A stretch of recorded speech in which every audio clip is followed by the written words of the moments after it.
এখন যে ফুলটা দেখতে পাচ্ছেন আপনারা কারা কারা এই ফুলের সাথে পরিচিত আমাকে কমেন্ট বক্সে জানাবেন। আর বরিশালের ভাষায় আমরা এটাকে বলি মাদার ফুল।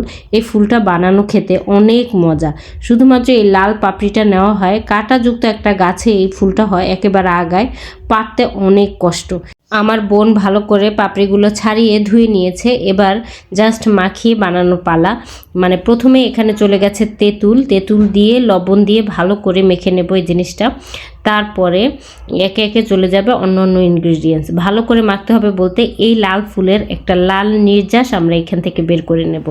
তো এরপরে চলে যাবে মরিচের গুঁড়ো, আরও ভালো করে কষলে চলে যাবে চিনি, তারপরে চলে যাবে পর্যাপ্ত পানি। জাস্ট পানিটা থকথকে হয়ে গেলেই এই পানিটা খাওয়া হয়। তো আমাদের এখানে ফুল অনেক কম ছিল, তাই আমরা পানির পরিমাণ বেশি দিয়েছি, কারণ আমাদের লোক সংখ্যা অনেক বেশি।